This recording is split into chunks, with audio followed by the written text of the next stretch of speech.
I'm Jim Demile. Thank you for buying the Bruce Lee 1 3-inch Power Punch. Now, it's very important that you recognize that in order to apply this unique punch correctly, you're going to have to learn each segment. Don't get into a hurry to have speed and power and demonstrate it to your friends. Take your time to learn each segment so that you can bring them all together into one smooth, flowing, dynamic expression of energy. Patience is a very important part of any training. Most of the people who had difficulty in the past in learning this punch had it because they were in a hurry. Don't be in a hurry. Now, and also, most cases, a lot of people put a little too much energy into it and they sprain their wrist or the joints of their hand. This is something that you really want to avoid. If you do hurt yourself, please stop practicing till it completely heals. Now, I've put in a few precautions, a few exercises to help strengthen the wrist and the joints. Also, you want to be able to really qualify with anybody you work with that they're in good health, especially their lungs and heart. And anytime you hit any partner in practice, always make sure that they have a well-padded vest or a phone book. I prefer a phone book. And I've demonstrated a little later in the tape on how to use it properly. But in reality, never really try and hit as hard as you can when you're working with an opponent. It's very dangerous, this punch. In fact, you want to make sure never to hit over the heart because it's an internal punch. It's an explosive punch. It's a concussion punch, and it tends to shock the inside organs. So, do not hit over the heart.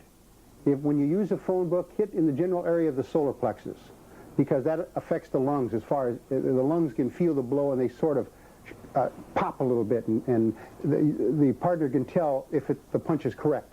Also, never hit in the kidney area.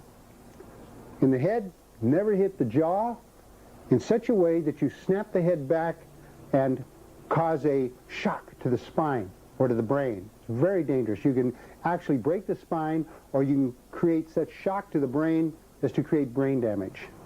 This is not a toy. It's not a game. It's only meant for reality, for the street.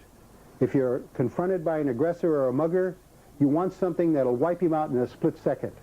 And that's what this is designed for. It's one of Bruce Lee's favorite punches because he knew that regardless of how big this opponent was, he could take him out instantly. So again, don't be concerned with speed or power. Just learn to relax. Learn to focus and concentrate. And a very big part of your initial training is to meditate, to push away all outside disturbances and distractions and just focus on your training itself. Now, towards the end of the tape, I've put in a couple meditation techniques that hopefully will help you not only get rid of tension and distractions, but also to concentrate and bring your energy flow into one dynamic, harmonious expression. So anyway, enough talking. Please get on with your training. Best of luck.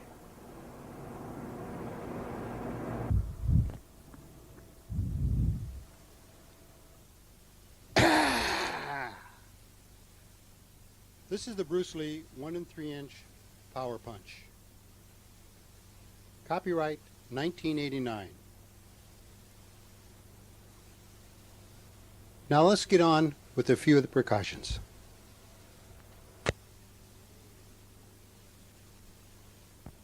Are the areas that are injured the most when practicing the power punch. These are the areas that most martial artists really don't develop. They don't exercise these areas, especially the lower two knuckles. Now, in order to minimize injury to these areas while you initially develop them, I recommend that you use an ACE bandage. This is a bandage that you can get at any drugstore, and it's usually a little too long, so cut it in half. But it should be the type that you can wrap and it sticks to itself, rather than to use a clip or something that might cut or scrape something. Now when you put it on, keep your fingers apart a little bit and keep your hand expanded so that when you put it on, it doesn't make the hand too tight. So when you close it into a fist, it doesn't choke the hand off.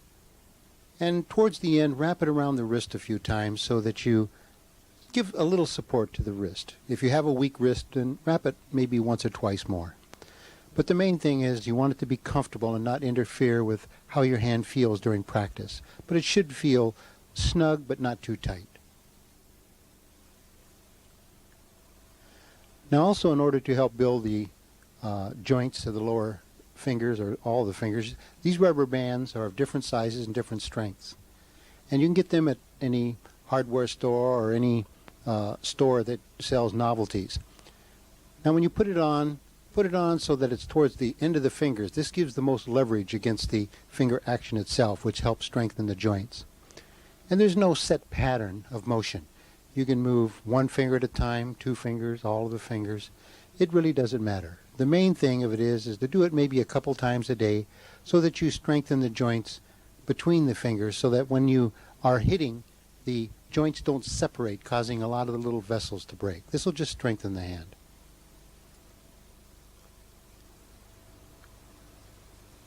Also, in order to help strengthen the wrist area, I strongly recommend using a weight. This is 5 pounds. Now, it doesn't really matter the type of weight, or it could be a weight that you hold like a weightlifter's weight. But the main thing of it is to work the widest range of motion that you can with your wrist. Circular motion, up and down motion, keeping the forearm out so that the forearm also gets some strengthening and exercise during this. But at the same time, take your time, move slow and distinctly. Make the motions so that you feel all the tendons, the joints, all the muscles in the wrist being applied. Notice how the hand moves from the right to the left. This gives a broader range of motion and ensures using all the muscles and ligaments in the wrist area. This is a very important exercise because your wrist takes a lot of punishment. So you will do whatever you can to strengthen it and make it so that it's able to withstand tremendous pressure. Remember, do it slow and easy. Take your time. Don't hurry.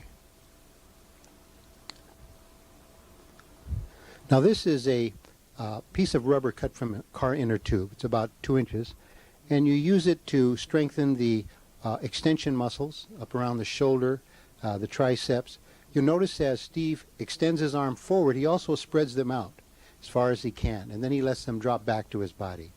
He'll go back and forth for 1 solid minute.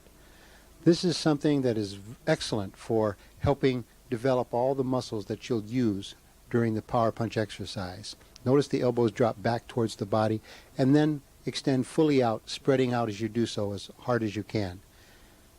Keep this up for 1 minute, back and forth. Now you can also use this inner tube piece of rubber for a punching extension itself, and the amount of tension will depend on where you hold the rubber in the background. Like the left hand holding it back closer to the chest will cause the right arm to have to extend further, therefore causing more leverage against the punch. This is something that will just give you a broad range of motion, is very inexpensive, and it'll allow you to exercise the muscles and the arm action necessary to develop the power punch. Use both of the hands. Don't just favor one. The hand grips are also very, very important relative to your training, especially for the lower knuckles. Now, this is an exercise which is also done for 1 minute. You squeeze them as fast as you can for 15 seconds, then you hold them for 15 seconds, squeeze them for 15 seconds, hold them for 15 seconds.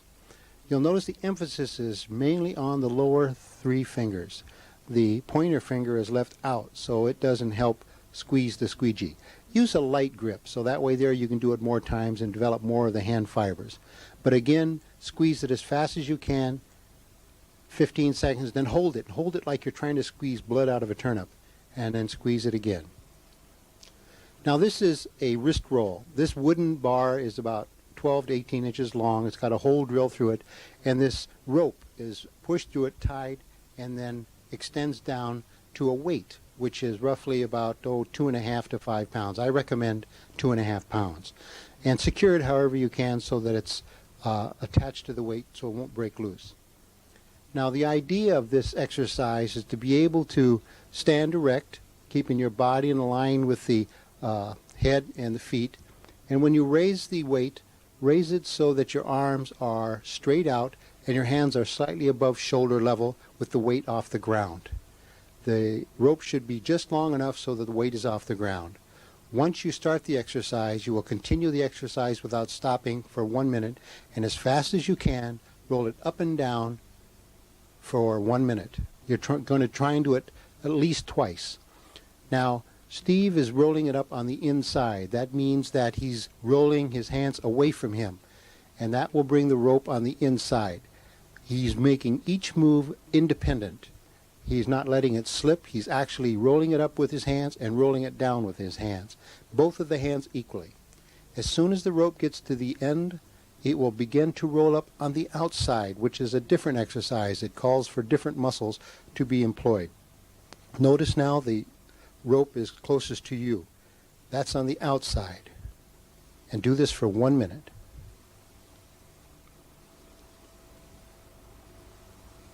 This is a tiger push-up. You'll keep your feet flat to the surface. Your knees will be directly below your rear end. Your back will be level. Your arms will be straight. Your hands will be together, creating a heart shape between the fingers. And the head will be facing straight down, so that when you raise the rear end, you will be in a V, and then your forehead will go down and touch the hole between the hands, and then you'll come back up full into position, and then you'll go back down, up and down for 1 minute. This is an excellent exercise for the upper back and arm muscles. Okay, let's get on to the basic stance itself for practicing the punch. Now, this is just the stance. This is not how you will fight. This is in order to exercise.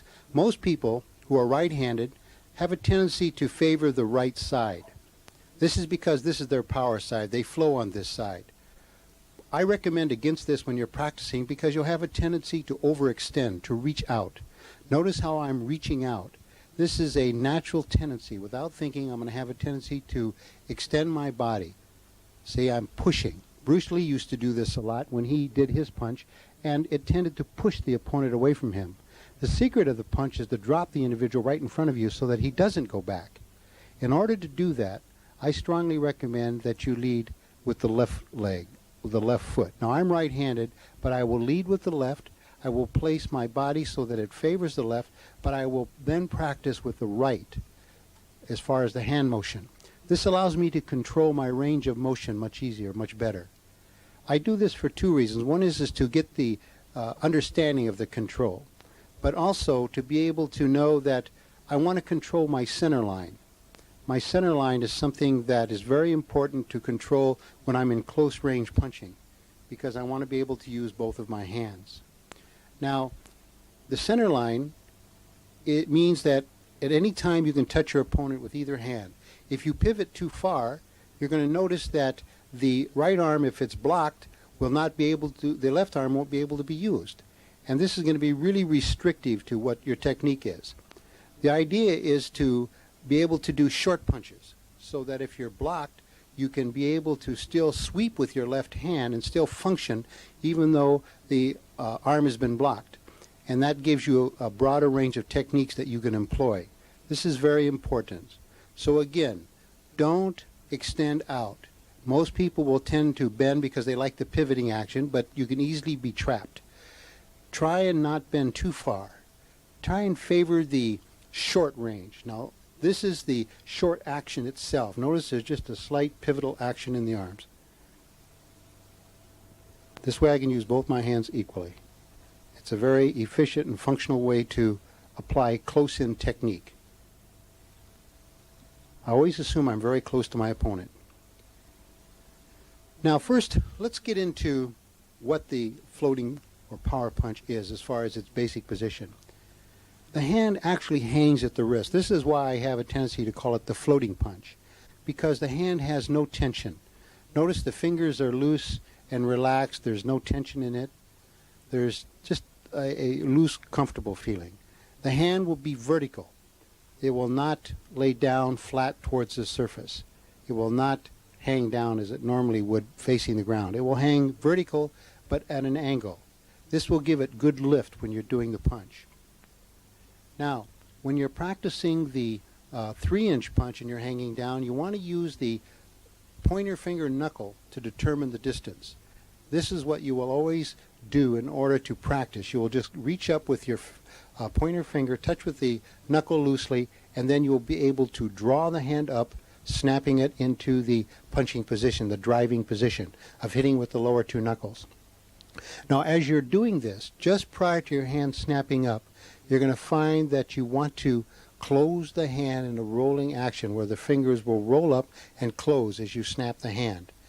This is something that you want to do without thinking. Don't close it too late. Don't close it too early. You'll close it in one swift action and then fire it in. This is something that you'll just have to have a feeling for by practicing again and again, again and again. Now, this is the 3-inch. When you do the 1-inch, you will use the hand knuckle itself, the pointer finger and knuckle of the hand, and you will make a very short snapping action. Notice how short this is compared to what the 3-inch was. It's just a very short action. This will be much quicker and is usually done with a jamming technique by the body.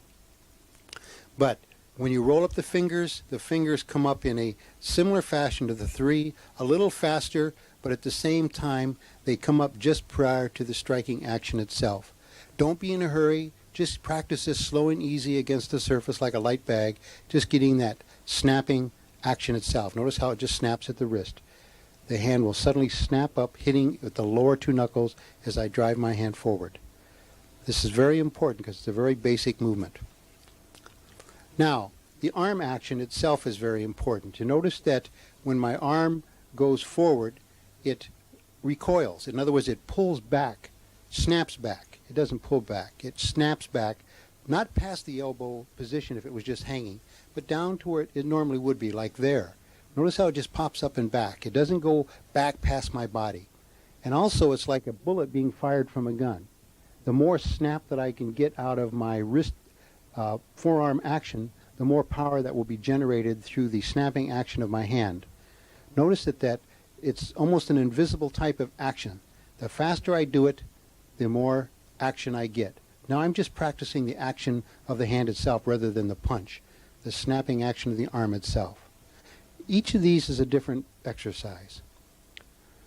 Now this is the 1-inch, or excuse me, the 3-inch overall body position. Notice the leg will have a tendency to drop. The right leg will have a tendency to drop as if you are falling, and then you'll catch yourself. The left knee will move also a little bit, but the primary drop is in the right leg. And you'll watch the whole body. Notice how it just sort of drops and twists slightly. At the same time you do that, you will hit with the hand. The action is very noticeable in the 3-inch because you're driving it forward. It's almost as if you're driving it forward with the knee. This is to give it a certain amount of spontaneous explosiveness in the movement itself, rather than just the arm itself. Now in the 1-inch, you'll notice that it's more abbreviated. The 1-inch is much shorter. It's like a twitch. This is a movement that, again, you do usually when you jam. It's very common to mix the 1 and 3 up, and actually I'm just really separating these for purposes of practice. Notice it's just kind of a twitch. It's just not as deep, it's not as defined, but yet you can specifically see that there's a movement. Again, very light movement in the other leg, but the right leg, which is the primary movement, is very distinct, but short. Now, this is the jamming action. Notice how this is where you would probably normally use the power punch, where you've jammed your opponent and you're just sort of going to hit and move your body forward. And that's what will happen with that leg action. It'll sort of drive you forward a little bit. This way here you can get the maximum effect in extremely close range to your opponent. Now this is the 3-inch raised heel. The 3-inch raised heel just gives you more drive into the bag. It gives you more explosiveness. But you'll notice that I'm doing the same basic 3-inch movement with the body. The knee will really penetrate. The foot raises. The hand snaps in. The hand will close. I'm using the finger to judge my 3-inch distance. But the foot will actually propel the whole body forward very distinctly.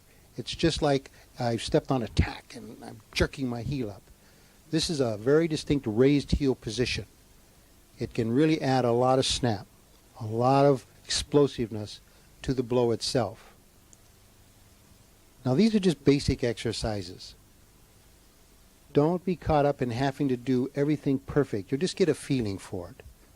Now on the 1 inch, it's different in so much as it's abbreviated again. Look at the heel. It just barely raises.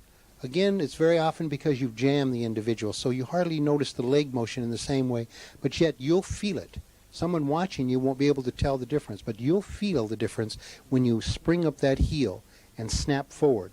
It'll just add that extra pizzazz to the blow itself as you drive it in. Notice though, it's just that slight knee foot action. Pop the bag. You just always want to pop the bag. And you're not trying to drive it in the next room. No power. Just slow and easy. Now also you want to work on control of distance. This is a very important part of minimizing damage to your opponent if you don't want to. The degree of damage will depend upon how much and how deep you hit the individual. You notice here I'm just snapping at the bag, hitting the surface. Sometimes I'll actually hit the bag a little bit just for my own feeling of control. Also, you want to be able to have what we call long range motion, where your hands are down by your side and you bring them up very quickly. This is where you're going to snap the technique up and whip it into the bag. This is a long range. In other words, the 1 and 3 is basically 1 3 inches, whereas the long range can be anything from say 5 inches out is considered long range. From the hips, it's basically the same thing, whether your hands are down or from the hips. It's always a sudden, springy action in which you penetrate into the bag, but your hand does not close down into the firing action until you actually hit the bag. You don't float the punch prior to the bag. You actually hit the bag in the same way as if you were doing a 1 or 3 inch punch. It's just that your timing has got to be better because you're coming from such a distance. It makes a big difference.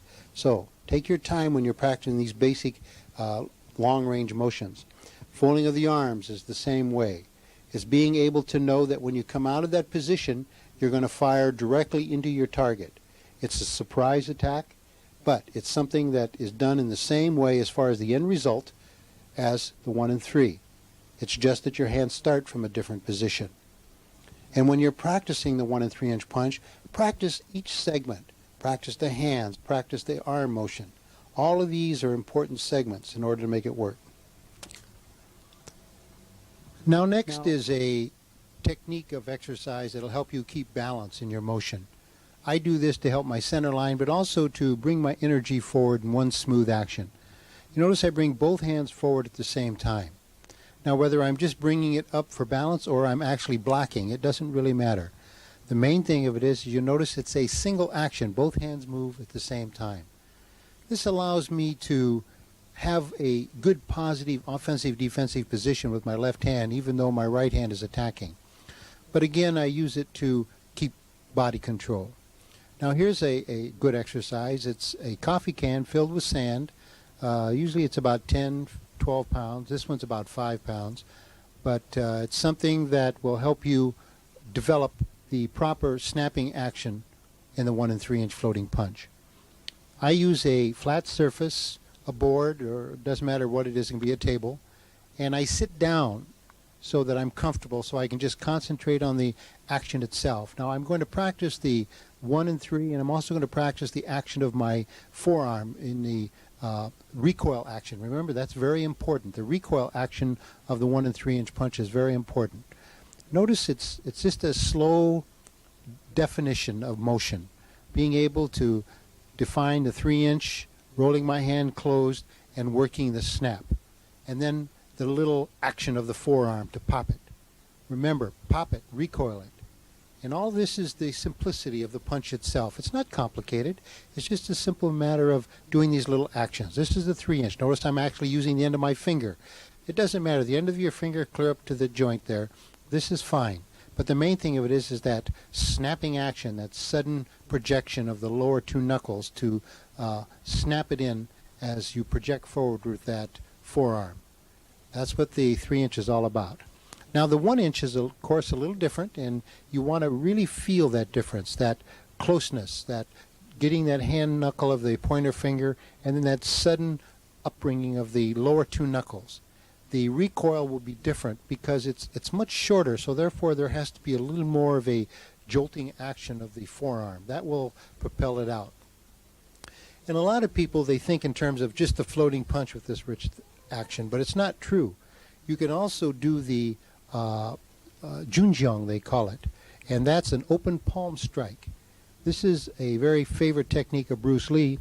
Instead of using the closed fist and ripping somebody's head off, he'd use the Junjiang, which would really knock somebody over, but it was, you know, not as explosive and dynamic, but yet it's something that he felt was a good technique. It could be used for the body. It could be used as a jolting action to the head. It was just a good complementary alternative technique to the power punch. And notice my other hand moves a little bit as I do that, as a rule. But it's the same basic action. Now, okay, now let's review some other positions using the power punch. This, of course, is the right stance instead of the left stance.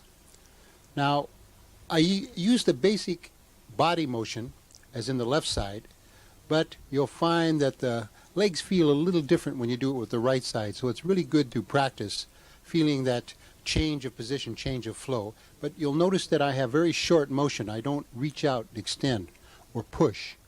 That's because of the left-handed training. The knee itself is very distinct. The action itself, almost as if I'm twisting the body slightly. This helps project the energy forward, but yet allows you to stay in control. You notice the body doesn't really project out too far as you do this. And the center line, notice I don't really pivot the center line too much. And I snap the left hand forward at the same time. These are just basic exercises to establish good habits. Notice the flow. One single action. Very simple motion. Knee, body, arm, hand. You can add the raised heel. Now this is a side stance. You don't have to be front, either right or left. You can actually fire from the side, but you notice the use of the body is sort of a projection. A little different than the other punches, because this way here you don't have the same energy base, the power base. But you can still use the same basic, front projection. Notice how the knees now will go forward, just a jolting action. It's just a sharp jolting action. The left knee, which the foot is pointed towards us, the knee will tend to go outward, tend to project outward. Whereas the forward knee tends to push forward a little bit, and the whole body tends to go forward on that straight line.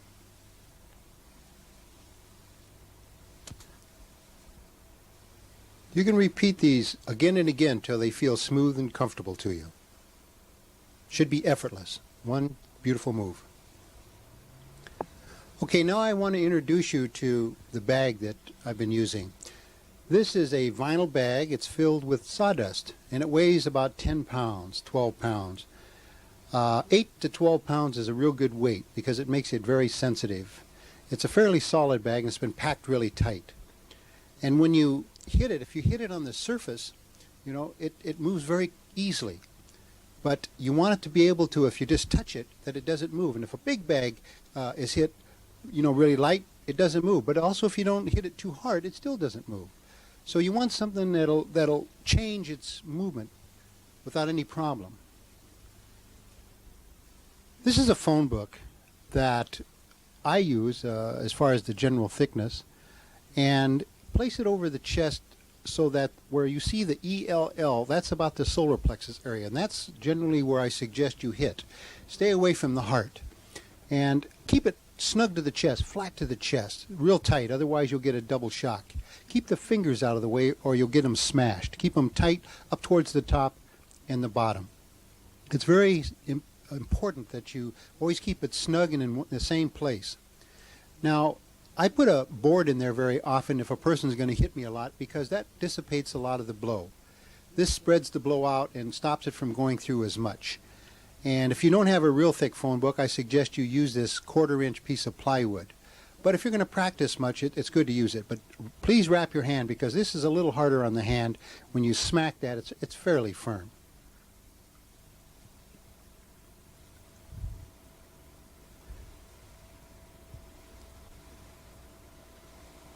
Okay, let's review through the general application of the floating punch. This is, of course, the hand motion. Notice how I try and just tie in the snapping action at the wrist and hand with the singular motion of the arm, that snapping, recoiling action of the arm. This is very, very important. Practice this again and again and again till it becomes very, very familiar to you, till it becomes second nature, because this is the key to the floating punch, the key to the action that creates the internal explosiveness, the concussion that makes the lungs collapse, that creates that tremendous shock to your opponent.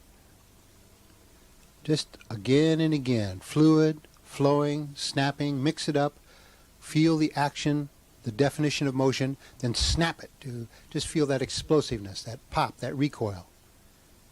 You can't do this too many times. Okay, now let's get into some meditation, which will help you in being able to develop explosive internal power, but also to train correctly. This is paper meditation. It was taught to us by Bruce Lee. It's an excellent, excellent exercise for flow, for energy flow, for internal energy flow as well as kinetic energy flow. Now you take a 8.5 by 11 piece of paper, wrap it up really tight into a ball, get it really wrinkled, and then you're going to spread it all the way out again, but you're going to leave the wrinkles in it. Don't be concerned about it. And lay it down in front of you so that it's fairly centered and not too, far from the body, so you have to reach for it. Then clear your mind.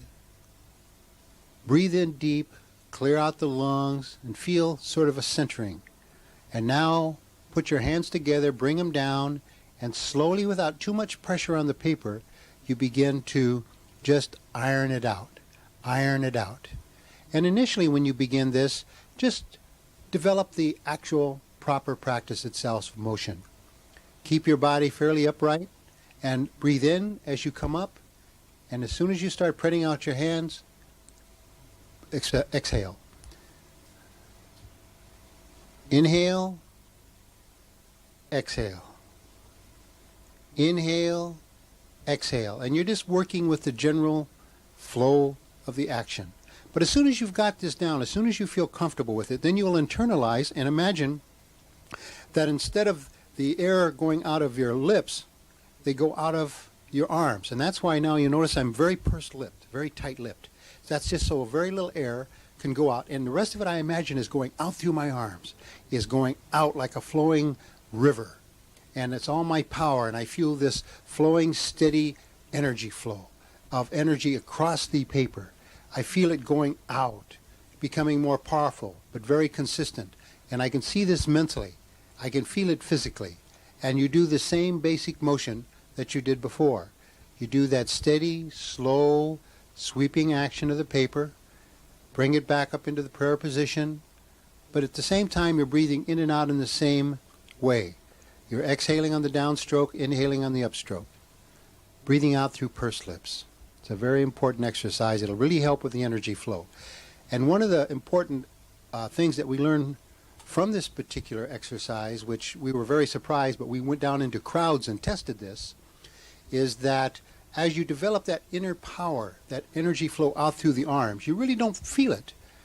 But you'll begin to feel it when you go out and you push your way through a group or through a crowd. And this is part of the exercise. Imagine your energy is flowing. It's very dynamic. Flowing out, exploding out. And it'll be quite a different feeling to you. Very powerful. Now the next one is candle meditation. And this is to gain more control over your internal energy itself. The candle should be slightly off the surface, but within easy visual range. It can be something that helps create the proper mental atmosphere. Something oriental, of course, makes it feel more like a true meditation. And you want the candle itself to be vertical, where it just flows upward. And you want to be, away from any draft, so that you can concentrate fully on it, focus on it. Try not to blink. Try and just put all of your being into centering at the base of the flame. Not at the flame itself, but at the base of the flame. And what you're trying to do is like you're funneling down your thoughts and your energy as if you're trying to disrupt the flow of the flame. And your whole being is surrounding the flame, and you want to just knock that flame loose. You want to just joint the flame. It's an excellent exercise for focus and concentration.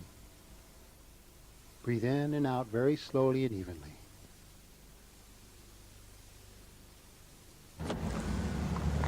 Hello again.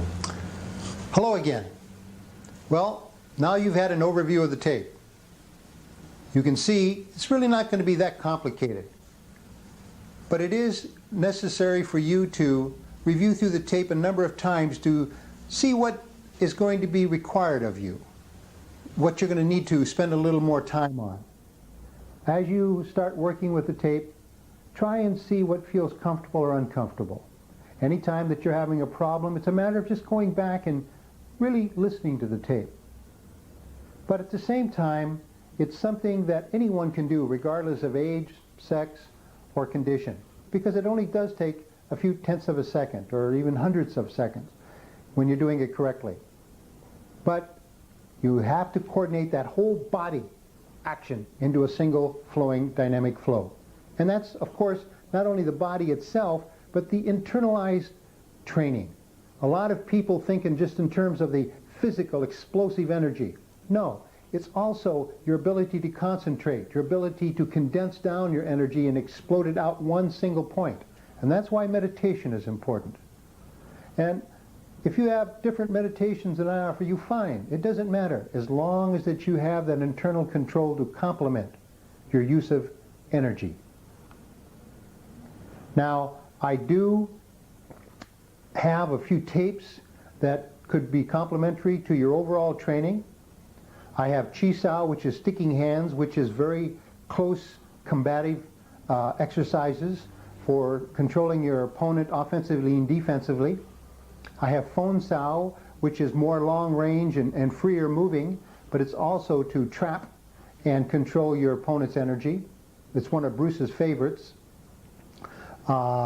Closing the gap, how to enter from outside the range of kicks to approach and get in and do your technique on a karate man or a Gung Fu man or a boxer or a wrestler, it doesn't matter. How to multiply your energy, your power, 8 levels of power. Speed, how to multiply and triple your speed of reactions as well as your speed of motion. As well as some meditation techniques for personal growth and for accelerated learning, not only in the martial arts, but in everything that you do. So, please, if I can be of any help, drop me a line. If there's any questions that I can help your practice get better and be more successful with the punch, please feel free to ask. Now, I want to thank very much Steve Friend for helping me doing the demonstrations, Irene Demile and Michelle Demile for helping me tape, and above all, I want to thank Tom Sandor for helping in the ideas of editing and putting this tape together. So again, I really wish you the best in your training, and be patient. Aloha.